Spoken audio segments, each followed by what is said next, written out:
नमस्कार दोस्तों, मेरा नाम है विजय कुमार गिरी और मैं आप लोगों का हार्दिक स्वागत करता हूं अपने यूट्यूब चैनल जिसका नाम है सुगा क्लासेस फॉर एग्रीकल्चर। दोस्तों, आज हम सब लोग इंस्टेंट हार्टिकल्चर का 13वां लेक्चर पढ़ेंगे, जिसमें मैं आप लोगों को गुआवा की कल्टीवेशन के बारे में जो भी इम्पोर्टेंट पॉइंट्स हैं जो कॉम्पिटिटिव एग्ज़ाम में पूछे जाते हैं, डिफरेंट कॉम्पिटिटिव एग्ज़ाम, चाहे वो यूजी लेवल का एग्ज़ाम हो, चाहे पीजी लेवल का एग्ज़ाम हो, चाहे पीएचडी लेवल का एग्ज़ाम हो, इसमें जो मोस्ट कॉमन बहुत इंपॉर्टेंट क्वेश्चन होते हैं गुआवा से रिलेटेड, उनको हम लोग आज डिस्कस करेंगे। ठीक, डिस्कस करने के साथ साथ हम याद भी उसको करने की कोशिश करेंगे। तो चलिए शुरू करते हैं गुआवा के बारे में। गुआवा का फ्रूट ऐसा होता है, आप लोगों ने देखा ही होगा, और ना देखा हो तो देख लो। गुआवा देखने में ऐसा ही लगता है। ठीक, बड़ा हॉट टाइप कह दिया ना, गुआवा देखा हो तो देख लो। बोटेनिकल नेम देखो क्या होता है इसका नाम होता है सीडियम गुजावा। ठीक, नाम लिखा होता है पिसीडियम, लेकिन पढ़ते हैं हम क्या, सीडियम। सीडियम गुजावा, गुजावा से ही नाम पता चल रहा है, गुआवा, गुआवा गुजावा। ठीक, इसकी फैमिली होती है मर्टेसी। इसका ओरिजिन प्लेस है पेरू। पेरू में इसका क्या है, ओरिजिन प्लेस है। अब देखो, guava improvement work start in 1907 at Pune. Guava की इम्प्रूवमेंट का वर्क यानी कि नई नई वेराइटियाँ डेवलप करने का जो काम था, ये 1907 में पुणे महाराष्ट्र में स्टार्ट हुआ था सबसे पहले। ठीक, गुआवा में बहार सीजन होती है। गुआवा में बहार सीजन होती है, मतलब इसमें 3 बार फ्लावरिंग फ्रूटिंग साल भर में 3 बार होती है। अम्बे बहार, मृग बहार और हस्त बहार, ये 3 प्रकार की इसमें बहार आती है। ठीक, तो अम्बे बहार नाम से पता चल रहा है आम। अम्बे मतलब आम, जब आम में फल आता है तब उसी समय फ्लावरिंग होती है, फरवरी मार्च। ठीक, फ्लावरिंग होती है। जुलाई से सितंबर तक इसमें फ्रूटिंग होती है। और इसका क्वालिटी कैसा हो फ्रूट का, इसका फ्रूट का क्वालिटी वाटरी होता है। वाटरी क्यों होता है, क्योंकि ये देखो जून जुलाई के महीने में जब खूब पानी बरस रहा होता है, उसी समय ये गुआवा का फल लगा होता है, तो बरसात में गिरता है विद-विदा के पूरा एकदम खराब क्वालिटी उसकी बहुत गड़बड़ होती है, खाने में मीठा उठा नहीं लगता। अगर कभी बरसात ज़्यादा हो जाए तो और बेकार हो जाता है, बिल्कुल खाने लायक ही नहीं रहता। तो सबसे गड़बड़ क्वालिटी कब होती है, अम्बे बहार में। अम्बे बहार कैसे पता चल रहा है, आम के सीजन में, यानी कि फरवरी मार्च में, जब आम में बौर आ रहा होगा, फ्लावरिंग हो रही होगी, उसी समय इसमें भी होगा। मृग बहार, एक नाम सुना होगा मृग मारीचिका, नाम सुना है, मृग मारीचिका, हाई स्कूल में आप लोगों ने पढ़ा होगा। उसमें क्या होता है कि गर्मी के समय में अगर कोई हिरन, जैसे मान लो एक हिरन है, वो गर्मी के समय में रेगिस्तान में फंस गया है, तो उसे बहुत दूर एक झील दिखाई देगी और पता चलेगा उस झील में पानी है। तो मृग जब उस तरफ दौड़ेगा, तो जैसे जैसे मृग दौड़ता जाएगा वैसे वैसे वो झील जो है वो भी पीछे उसके होती चली जाएगी, मतलब मृग दौड़ते दौड़ते मर जाएगा। तो उसे नाम पड़ गया क्या, मृग मारीचिका। वास्तव में वहाँ झील नहीं होती है, एक इल्यूजन होता है, एक हमारा भ्रम होता है, आँखों का एक भ्रम होता है। ठीक, ये पूरी फिजिक्स की बात है, तो आँखों का भ्रम होता है। तो गर्मी में ही मृग मरा तो मृग मारीचिका। ठीक, तो यानी कि वह मृग बहार, वहाँ से ले लो। अब जून जुलाई गर्मी के मौसम में, ठीक, जून जुलाई में इसमें फ्लावरिंग हो रही है। अब नवंबर दिसंबर जनवरी खूब ठंडी के समय में इसका फ्रूट मिलता है। तो इसकी फ्रूट की क्वालिटी एक्सेलेंट क्वालिटी, सबसे अच्छा जो फ्रूट होता है वो कैसे कब का होता है, मृग बहार सीजन का। मृग बहार सीजन का जो फ्रूट होता है वो सबसे अच्छा होता है। इसकी फ्लावरिंग कब होती है, जून जुलाई में फ्लावरिंग होती है और नवंबर दिसंबर में इसकी फ्रूटिंग होती है। फ्रूट की क्वालिटी एक्सेलेंट होती है। फिर अगला है हस्त बहार। हस्त बहार में फ्लावरिंग अक्टूबर मंथ में होती है। इसकी फ्रूटिंग फरवरी से अप्रैल के बीच में होती रहती है। इसकी ईल्ड जो होती है ठीक ठाक होती है, और इसकी जो ईल्ड होती है ये लो क्वालिटी की होती है, और जो ईल्ड जो होती है इसकी कम होती है, और जो क्वालिटी होती है ठीक ठाक क्वालिटी होती है। लेकिन सबसे अच्छी क्वालिटी मृग बहार की, सबसे खराब क्वालिटी अम्बे बहार की। ठीक, अब देखो, guava bearing take place 3 time in south India. South India में गुआवा तीनों मौसम में होता है, मृग बहार, हस्त बहार और अम्बे बहार तीनों में होता है। लेकिन नॉर्थ इंडिया में कब होता है, केवल अम्बे बहार में होता है और हस्त बहार में होता है। अम्बे बहार और मृग बहार केवल इन्हीं 2 मौसम में, हस्त बहार में नहीं होता है। आई बात समझ में। तो ये हो गया क्या, फ्रूट बियरिंग। 3 साल भर में 3 बार होती है साउथ इंडिया में। अब 2 टाइप ऑफ फ्रूट, 2 तरीके के फ्रूट पाए जाते हैं। कौन कौन सा, कंप्लीटली सीडलेस जिसमें बिल्कुल भी सीड नहीं होते, एंड पार्शली सीडेड जिसमें थोड़े बहुत सीड होते हैं, are borne on the plant of seedless variety. जो सीडलेस वैरायटी होती है उसमें 2 प्रकार का होता है। एक तो कंप्लीटली सीडलेस होता है जिसमें सीड का नामो निशान नहीं होता है। एक पार्शली सीडेड होता है जिसमें थोड़े बहुत सीड मिल जाते हैं। फिर अगला क्या है, guava harvested throughout the year except May June. मई जून के महीने को अगर छोड़ दिया जाए, साल भर में केवल मई और जून का महीना छोड़ दिया जाए, तो हर महीने में हम गुआवा पाते हैं। ठीक, गुआवा की हार्वेस्टिंग पूरे साल चलती रहती है। पूरे ऑल इंडिया में कहीं ना कहीं पर गुआवा की फसल तोड़ी जा रही होती है, केवल मई जून के महीने में नहीं होता ऐसा। उसके बाद चाइनीज गुआवा जिसको सीडियम फ्रीडरिच सैथेलेनियम कहते हैं। ये कैसा होता है, ड्वार्फिंग रूट स्टॉक होता है। इसका जो रूट स्टॉक होता है ड्वार्फिंग होता है और resistant to guava wilt and nematode. Guava wilt disease जो होती है ऐसे होती है, बिल्टिंग ऐसे लगता है ब्राउन कलर के, उस पर ऐसे ब्राउन कलर का उस पर ऐसे चूर्ण चिपक जाता है। ठीक, उसको ऐसे रगड़ो तो ऐसे निकलता है, बुरादे जैसा निकलता है। तंबाकू लगता है जैसे तंबाकू की पत्ती किसी ने उस पर ढेर सारी चिपका दी है। तो ये एक ऐसी बीमारी होती है गुआवा की। तो गुआवा विल्ट से रेजिस्टेंट होता है ये जो इसका चाइनीज रूट स्टॉक हो, क्या नाम है, सीडियम फ्रीडरिच सैथेलेनम। ठीक, अब देखो फिर high density planting reduce TSS, total soluble solid जो होता है, अगर हम हाई डेंसिटी में प्लांटिंग करेंगे तो ये कम हो जाएगा। शुगर एंड एस्केरिबिक एसिड भी कम हो जाएगा, मतलब गुआवा मीठा भी कम रहेगा और एस्केरिबिक एसिड भी इसमें कम हो जाएगी। लेकिन टेट्राएबल एसिडिटी इसमें बढ़ जाएगी। जो टेट्राएबल एसिडिटी होती है ये बढ़ जाएगी। बाकी और जो शुगर होता है, एस्केरिबिक एसिड जो होता है और TSS, ये तीनों कम हो जाएंगे और टेट्राएबल एसिडिटी बढ़ जाएगी। लखनऊ 49 जो है सबसे इम्पॉर्टेंट और सबसे पॉपुलर वैरायटी है, लेकिन यह ससेप्टिबल है ब्राउजिंग से। इसमें ब्राउजिंग वाली ये वाली जो बीमारी है, ब्राउन कलर की पत्तियां भी ब्राउन कलर की हो जाती हैं और फ्रूट के अंदर भी ब्राउन कलर का हो जाता है। तो ये एक बहुत खतरनाक इसकी बीमारी होती है। तो इसमें ब्राउजिंग बहुत लगता है लखनऊ 49 में, ये ससेप्टिबल होता है। और इलाहाबाद सफ़ेदा में इतना नहीं लगता है, लखनऊ 49 में ज़्यादा लगता है, इलाहाबाद सफ़ेदा में थोड़ा कम लगता है। Fruit quality of winter crop is best, जो विंटर क्रॉप गर्मी वाली जो फसल होती है वो सबसे अच्छी होती है। जैसे मैंने मृग बहार बताया था, ठीक, गर्मी वाली मृग बहार। It escapes the attack of fruit fly, और ये अच्छी क्यों होती है, क्योंकि इसमें फ्रूट फ्लाई का अटैक नहीं होता। बरसात के मौसम में ज़्यादा ख़राब होता है फ्रूट फ्लाई की वजह से, क्योंकि बरसात के मौसम में ढेर सारी फ्रूट फ्लाई होती हैं, उनकी पॉपुलेशन एनवायरनमेंट में ज़्यादा होती है तो वो ज़्यादा नुकसान करती हैं, इसीलिए क्वालिटी ख़राब हो जाती है। फ्रूट फ्लाई से जो अफेक्टेड प्लांट होता है, जो फ्रूट होता है ऐसे लगता है, ठीक, उसमें फ्लाई आके चूस के उसका रस खा लेती हैं, नुकसान कर देती हैं उसको। फिर practice of taking winter crop instead of rainy season crop is known as crop regulation. अब मान लो अगर साल भर में 2 बार पौधा फल देगा तो उसे ज़्यादा न्यूट्रिएंट की आवश्यकता होगी, और ये भी हो सकता है कि साल भर में 2 बार फल देने की वजह से दोनों बार थोड़ा थोड़ा फल दे। जैसे मान लो कि अगर साल भर में दिन भर में एक ही बार खा रहे हो तो 10 रोटी खा रहे हो, लेकिन अगर दिन भर में 2 बार खा रहे हो तो 5-5 रोटी खाओगे। समझ गए? जैसे दिन भर में अगर एक ही बार खाओगे तो 10 रोटी एक ही बार में बैठ के खा गए, अगर दिन भर में 2 बार खाओगे तो 5-5 रोटी खाओगे। वैसे फल भी है, एक बार अगर फ्रूट देगा तो हो सकता है ज़्यादा दे, और 2 बार देगा तो कम देगा। बरसात वाला क्वालिटी ख़राब हो जाएगी, केवल हम गर्मी वाला ही बेच पाएंगे, तो बरसात वाला हमारा ख़राब ही जाएगा।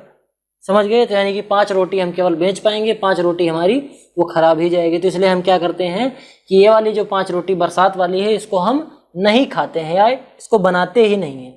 फिर वही जो गर्मी वाली है उसी में हम बनाते हैं। तो हो सकता है 10 ना बन पाए, लेकिन 8 तो बनेगा, तो 5 से तो ज़्यादा ही है 8, समझ गए। तो उससे क्या होता है कि साल भर में जब हम एक फ्रूट लेते हैं, एक बार फ्रूटिंग लेते हैं, तो बहुत अच्छी फ्रूटिंग मिलती है, हमें अच्छी फ्रूटिंग पा जाते हैं। तो इसी को क्या करते हैं, क्रॉप रेगुलेशन के थ्रू हम रोकते हैं कि बरसात के मौसम में फल ना लगे। अब उसको हम रोकते कैसे हैं, देखो कैसे। रेनी season crop can be removed by spraying of urea 10%।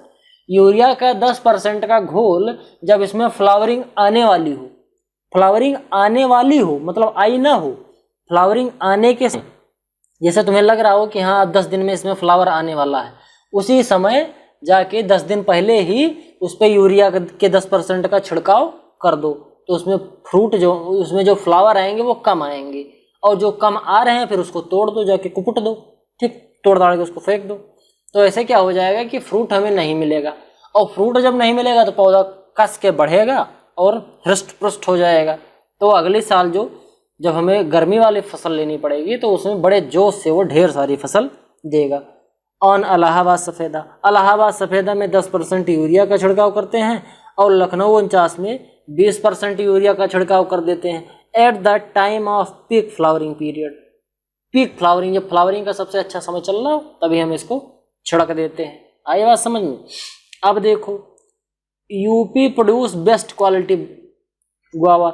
Allahabad के पास का जो रीजन है, बनाना प्रोड्यूस करने के लिए हमें टेम्परेचर भी अधिक चाहिए होता है और ह्यूमिडिटी भी ठीक ठाक चाहिए होती है। ऐसा हमें कहाँ मिलता है, इलाहाबाद के आसपास गंगा का जो किनारा है वहाँ पर हमें टेम्परेचर भी मिल जाता है, ह्यूमिडिटी भी मिल जाती है। इसीलिए सबसे अच्छी क्वालिटी का जो गुआवा इंडिया में प्रोड्यूस किया जाता है वो उत्तर प्रदेश में, और उत्तर प्रदेश में कहाँ, इलाहाबाद में। Vitamin C content highest in fruit peel at mature stage.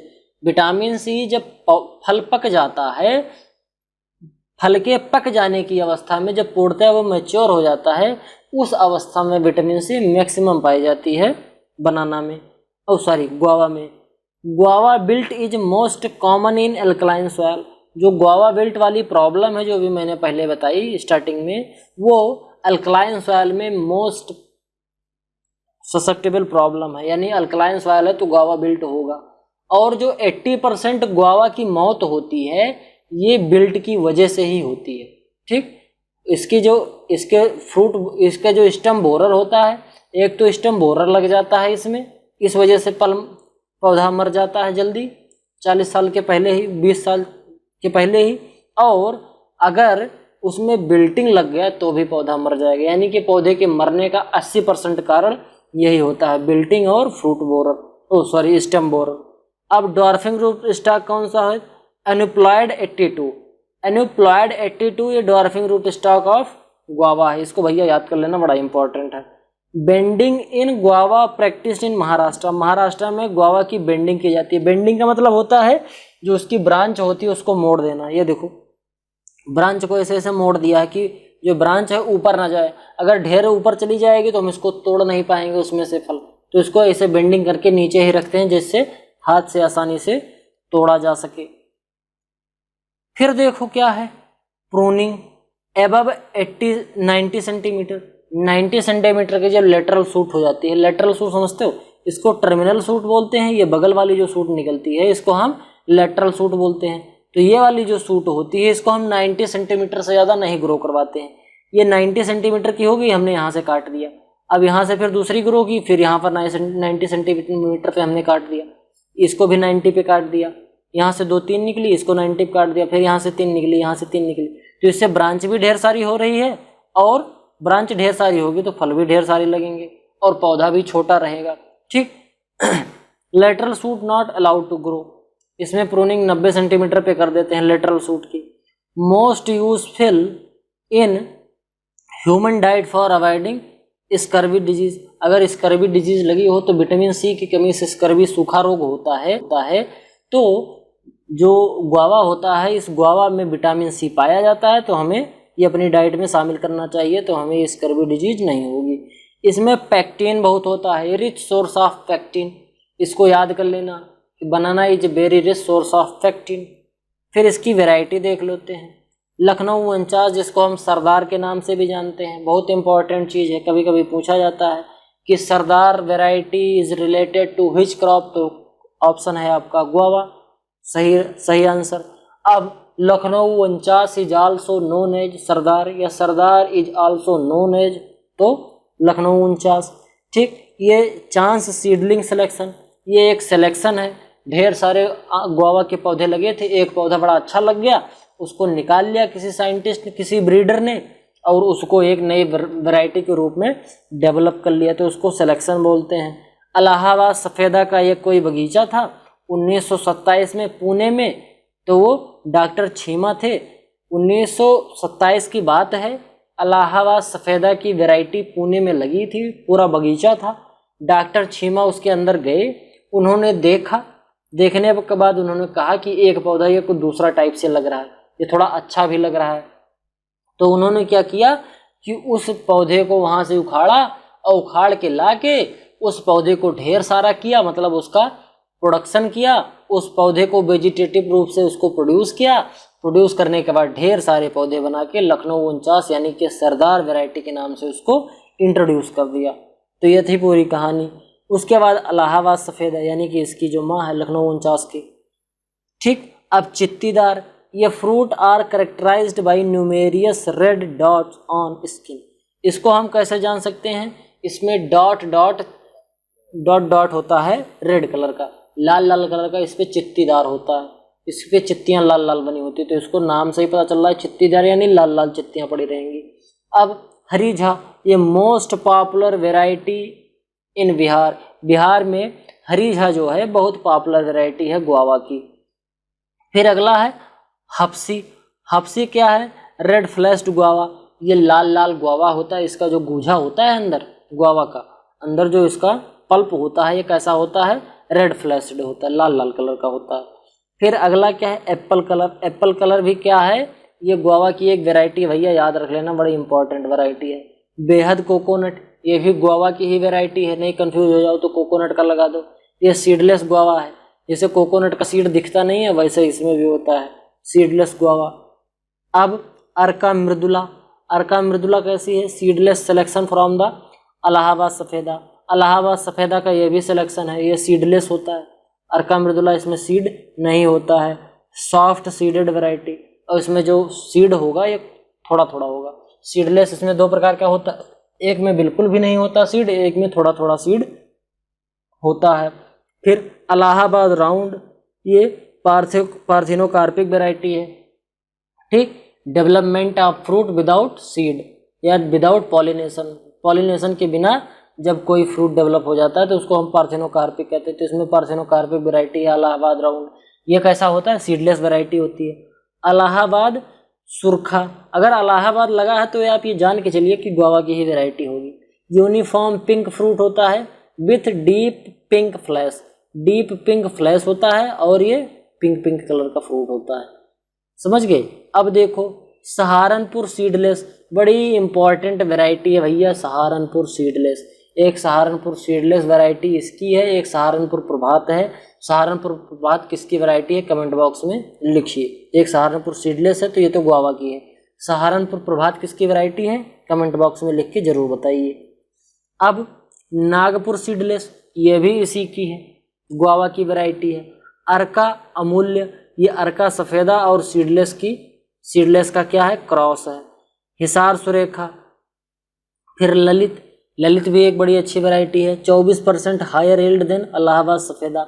Allahabad सफ़ेदा से 24% ज़्यादा यील्ड देती है। सुटेबल फॉर जेली मेकिंग, इसे जेली बनाने के लिए बड़ा अच्छा माना जाता है, जेली मेकिंग के लिए बड़ी अच्छी वैरायटी होती है। श्वेता, श्वेता में सबसे ज़्यादा TSS होता है, 140 डिग्री ब्रिक्स होता है। ठीक, 140 डिग्री ब्रिक्स होता है इसमें, टोटल सॉल्युबल सॉलिड। ठीक अब हाइब्रिड वैरायटी देखो, कोहिर सफ़ेद, ये कोहिर AS यानी कि इलाहाबाद सफ़ेदा से ही डेवलप किया गया है। सफ़ेद जैम इलाहाबाद सफ़ेदा गुड़े कोहिर से किया गया है। इसके बाद meadow orcharding technique, meadow orcharding technique was developed in Goa for horizontal utilization of space। Horizontal utilization यानी कि जो स्पेस होता है बाग में, हॉरिजेंटल स्पेस होता है, इसको प्रॉपर यूज करने के लिए मेडिव ऑर्चर्डिंग टेक्निक यूज किया जाता है। तो आज के लिए केवल इतना ही। गुआवा आपका ये पूरा कंप्लीट हो गया। गुआवा से रिलेटेड जो भी इंपॉर्टेंट चीज़ें थी इसमें पूरा कंप्लीट हो गया है। मिलते हैं अगले वीडियो में किसी अन्य लेक्चर में किसी अन्य सब्जेक्ट के साथ। तब तक के लिए धन्यवाद। अगर आप इस वीडियो पर नए हैं तो इस वीडियो को लाइक करें।